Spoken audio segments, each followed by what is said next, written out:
Apple's new iOS 11 software for iPhones and iPads rolled out yesterday, but its adoption is slightly slower than that of its predecessor, and as is often the case, various issues have been reported by early adopters. iOS 11 had been installed on just over 10% of supported devices in the 24 hours after it went live, according to data from Mixpanel. That's slightly slower than adoption of iOS 10 at launch, which was just over 14% after 24 hours. TechWisdom has long held that people are generally wise to hold off installing major new OS releases until a couple of iterations in. However, Apple has always prided itself on its users' rapid adoption rate of new software releases, citing it as a metric in past conference keynotes and reports. This is still a good pace of adoption for the industry, but a handful of issues could explain the slower movement. In fact, there may be one big issue, and a few smaller ones.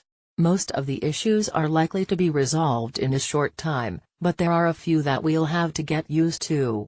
You've probably already read about the Apple Watch Series 3's LTE connectivity problems. That's an example of something that will get fixed for later adopters.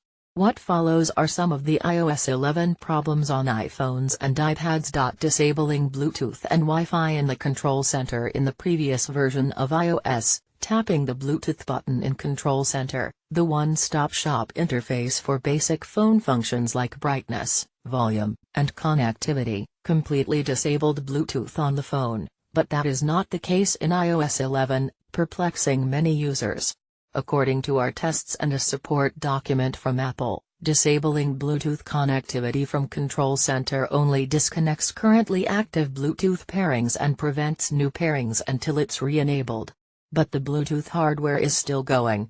The same is true of Wi-Fi. Apple implies in its support documentation that this is to ensure that some of what it may consider core iOS services like AirDrop, AirPlay, Apple Watch, Apple Pencil, Continuity, Instant Hotspot, and location services will continue to function.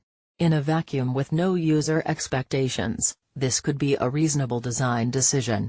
That's because Bluetooth's battery impact is negligible when it's not actively used with another device, so keeping those services alive while still allowing the user to avoid connecting to nearby devices and draining the battery live doing so will produce the best outcome for the majority of people, though edge cases may exist. However, those user expectations are a sticking point.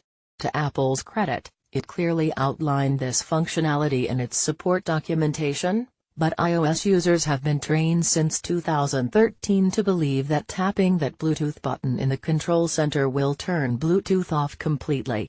That is no longer the case, and for a company that at one time made a lot of noise about intuitive user experiences, it's a surprising choice to make this change without more clearly signifying it in the user interface.